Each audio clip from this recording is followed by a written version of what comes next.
Olá a todos, vamos dar continuidade à disciplina de Física Geral com a unidade 3, Cinemática e Dinâmica da Rotação. O conteúdo dessa videoaula são cinemática da rotação e dinâmica da rotação. Quais os objetivos desta videoaula?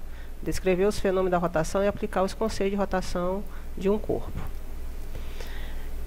Vamos começar com conhecer o que é posição angular e distância percorrida. A distância percorrida, S, por um objeto durante um deslocamento angular delta, θ, corresponde ao arco descrito pela trajetória. Como nós estamos vendo nessa figura, nós temos uma partícula localizada em um plano e vamos determinar qual é a distância percorrida nesta trajetória circular. Então, a distância percorrida é uma grandeza escalar e cuja unidade no SI é metros. A distância percorrida por essa trajetória é dada pelo raio vezes a variação da sua angulação. E velocidade angular. A velocidade angular média ela é dada por ômega-m, tá? Que é a variação da angulação sobre a variação do tempo. E a velocidade angular instantânea é dada pelo limite quando esse ΔT tende a zero. Na unidade, no SI, é o rádio por segundo. Já a aceleração angular, ela é dada pela variação da velocidade angular sobre a variação do tempo. E a aceleração angular instantânea é dada por esse limite, é o limite dessa razão quando o ΔT tende a zero. E a unidade da aceleração angular no SI é rádio por segundo ao quadrado. A rotação com velocidade angular constante. Nós temos esses conjuntos de equações de movimento, onde temos que a velocidade angular é igual à velocidade angular inicial, tá? E nós temos a variação desta angulação, que é a velocidade angular, tá? Onde o ângulo, né, a velocidade angular constante, ela é dada por essa equação. E se a gente fizer uma relação com a equação de movimento translacional que nós vimos anteriormente, que é dada por x igual a x0 mais a velocidade inicial xt, se a gente fizer um comparativo, tá, a translacional é praticamente igual, né, vamos dizer assim, em termos de componentes, né? Nós temos aqui a translacional em x, a rotacional θ. A posição inicial x0, a posição inicial na rotacional θ0 e assim sucessivamente. Nós temos aqui a velocidade inicial x translacional relacionado com a velocidade angular, né, no movimento rotacional. Agora nós temos as relações entre a aceleração angular e a translacional, tá? Nós vemos aqui nesse quadro todas as relações com a translacional e rotacional, tá? Onde nós temos que a translacional temos uma direção fixa, enquanto que a rotacional nós temos um eixo fixo. O torque. O que é torque? Vamos saber o que é torque numa experiência simples que nós temos de como afrouxar a porca do pneu de um carro com menos esforço. Aqui nós temos uma figura de uma chave de roda, tá, para afrouxar esse parafuso. E quais são as forças aplicadas nessa chave? Nós temos a FA, que é bem mais próximo do eixo, tá? E nós temos a FB, que é um pouco mais afastado. E nós temos essa outra força que a gente chama de força centrípeta, tá? Então, claramente a força FB deve causar uma aceleração angular maior que a força FA, né? Enquanto que a força FC não deve causar aceleração angular nenhuma. Tá? Então, vendo essa figura, nós temos mais facilidade em girar essa chave aplicando uma força em B do que em A.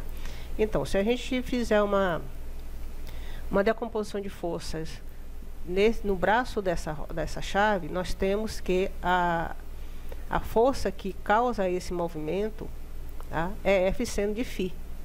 Tá? E quando a gente vai determinar o torque, o que é o torque? O torque é uma relação entre a distância do eixo de rotação e a força aplicada no ponto que tem a distância até o eixo. Pela regra da mão direita, tá, esse torque ele é um vetor e ele está saindo do plano, né? Então, o módulo do torque, que é dado pelo tal, é igual a R F seno de φ, ou R vezes a força tangente, que é a força tangente que faz com que esse braço gire. Só há torque quando há componente tangencial da força. A força radial não produz torque, que é esta força que a gente chama de força centrípeta. Momento de inércia de um corpo rígido. Primeiro, o que é momento de inércia? O momento de inércia é vamos dizer assim, a dificuldade que um corpo tem em começar a rotacionar. E que é um corpo rígido? O corpo rígido é um corpo que ele não sofre deformações. A distância entre as suas partículas ela é constante. Pela segunda lei do corpo Newton, que vamos aplicar para um corpo rígido, no caso da rotação, nós temos que somente a componente tangencial da força produz a aceleração angular que vimos no exemplo passado. Então, aplicando a segunda lei de Newton, nós temos essas relações, tá? Onde, fazendo algumas, multiplicando R1 de um lado e R1 do outro lado, nós temos essa relação aqui, que F1 tangencial vezes o R1, tá? Que é essa distância aqui, aqui nós temos um corpo rígido, tá? Como se a gente fosse colocar esse corpo rígido em rotação, nós temos essa situação aqui de decomposição das forças. Nós temos a velocidade tangencial, né? A massa dessa partícula, nós estamos posicionando essa partícula aqui, e vamos ver como é que esse corpo rotaciona. Então, fazendo algumas arrumações matemáticas, nós temos essa situação. Então, quem é F1 tangencial R1, isso aqui é dado como torque, tá? Que torque, como a gente viu no slide anterior, que é o R vetor F, tá? E quem é isso aqui? M1R1 ao quadrado. Isso aqui é o momento de inércia em relação ao eixo. Então, a gente pode escrever que o torque é igual ao momento de inércia vezes a aceleração angular. E isso para uma partícula. Se fosse para todas as partículas desse corpo rígido, nós temos o somatório de todos os torques, que é igual ao momento de inércia, né, do centro de massa vezes a aceleração angular deste corpo. Agora vamos ver a energia cinética rotacional de um corpo rígido. O movimento pode ser visto como uma combinação da translação do centro de massa com a rotação em torno do eixo, que passa pelo centro de massa, de modo que a energia cinética pode ser escrita como a soma do termo translacional, que é a energia cinética de translação, mais a energia cinética de rotação, onde que o momento de inércia é referente ao centro de massa, enquanto que a translacional, a velocidade aqui exposta é do centro de massa, tá? Analogia entre a cinemática linear de uma partícula e a rotação de um corpo rígido. Da mesma forma que a gente fez correlação entre as equações de movimento, nós temos também para a cinemática, né? Então, nós temos a posição, que é na cinemática é dada por x, na rotação é dada por θ. A velocidade Vx, a velocidade angular, ômega-z, e assim sucessivamente. A força, né, que a gente tem na cinemática, na rotacional nós temos o torque. Tá?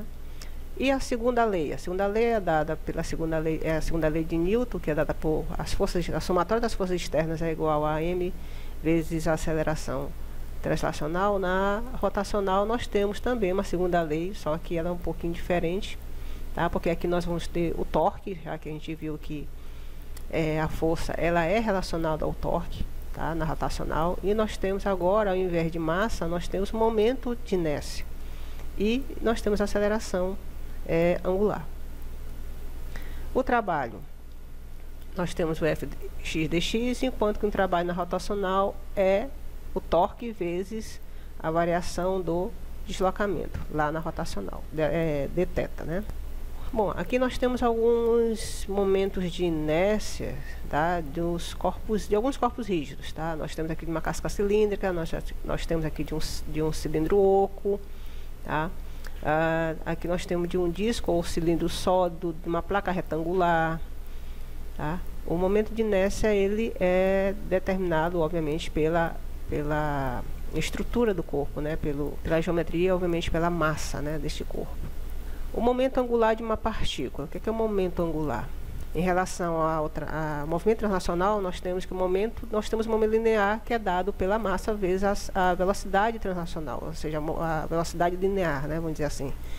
E aqui no momento angular, nós temos, que é dado agora por L, que é o vetor L, que é dado pela distância, né, pela posição da partícula, vetor P, ou seja, pelo momento linear da partícula. Tá? Se a gente fizer algumas brincadeiras com essa equação, nós temos que o momento angular ele é dado pelo momento de inércia vezes a velocidade angular. E para o sistema de partículas, né, nós temos que o momento angular ele é dado pelo somatório, tá, do momento de inércia pela sua velocidade angular. Aqui nós temos uma aplicação da conservação do momento angular. Tá? Nós temos uma mergulhadora, tá? Que quando ela parte com o momento angular total, devido a um torque, ela vai fazer esse giro e esse torque ele vai ser conservado. Então, aplicando as equações, nós temos que a variação desse momento angular dessa mergulhadora é dada pelo somatório da posição rotacional da força, né? Isso é para cada partícula dela, vamos dizer assim, para cada movimento dela. Isso aqui é igual ao torque resultante, né? Se a gente considerar, se a gente tiver como referencial o centro de massa dessa mergulhadora, nós temos que o somatório desta relação, né, desse R vetor F, tá? Se a gente decompor essa força como mg, que no caso aqui é a força que está sendo aplicada, é a força peso, nós temos esse somatório daqui é igual a zero, tá? Então, a variação desse momento, ele vai ser zero, então o momento angular vai ser constante, ou seja, o centro de massa segue esse movimento parabólico da mergulhadora. Vamos a algumas aplicações numéricas em relação a esse assunto. Nós temos aqui um disco que gira em torno de um eixo fixo, partindo do repouso com aceleração angular constante, até alcançar a rotação de 10 revoluções por segundo. Depois de completar 60 revoluções, a sua velocidade angular é de 15 revoluções por segundo. Letra A, calcule a aceleração angular, e letra B, calcule o tempo necessário para completar as 60 revoluções. Então, a solução, de acordo com os dados, nós temos que, lembrando daquelas equações lá dos quadros anteriores, nós temos que a aceleração angular, tá, é dada por essa equação, e que substituindo os valores, nós temos que a aceleração angular para o movimento desse disco é igual a 1,02 revoluções por segundo ao quadrado. Tá? E o tempo necessário para completar essas 60 revoluções? Mais uma vez, pegando uma dessas equações do quadro que foi dado anteriormente, nós temos que o tempo, tá, é dado pela diferença dessas revoluções, tá, dividido pela aceleração angular que foi calculada anteriormente, que dá 4,8 segundos. Mais uma aplicação, nós temos aqui um menino que está sentado sobre um banco giratório e quer saber qual é a velocidade angular final desse sistema. Tá? Então, vamos lá. Os dados desse sistema são que o momento de inércia é igual a 1,2 kg/m², o total é dado por 6,8 kg/m² e a velocidade angular é 3,9 rotações por segundo. Tá? Então, o momento angular inicial do sistema, o sistema roda de bicicleta menino mais banco, porque o menino está girando e também tem essa roda de bicicleta girando, então vai ser quem? O momento inicial vai ser o momento da bicicleta, né, que é dado pelo momento inicial da bicicleta vezes a aceleração. O menino inverte o eixo de rotação da rota de bicicleta. Então, o que vai acontecer? Que o momento angular da bicicleta é igual a menos o momento angular inicial. Então, quem vai ser o momento angular final do sistema? Vai ser o momento angular da bicicleta mais o momento angular do menino. Tá? Substituindo, tá, essa relação aqui da bicicleta é igual a menos ali, nós temos o momento angular final é igual ao inicial. Tá? Pois a conservação do momento angular só há forças internas no sistema, não tem nenhuma força externa. Se não existe nenhuma força externa, então a gente diz que há conservação do momento angular. Então, escrevendo essas relações aqui, quem é o momento angular do menino vai ser o momento inicial total, porque o sistema está girando como um todo, né? que é igual a essa relação, então tiramos a aceleração, ou desculpa, a velocidade angular.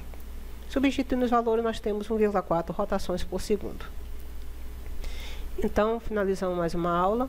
Tá? Essas referências tem o Halliday, o Nassenzweig, o Tipler, o Chaves, Sears, o Cyril, Mackell, o Wilbauer, o Kelly e o Knight. Se eu ajudar uma pessoa a ter esperança, não terei vivido em vão. Martin Luther King. E bons estudos.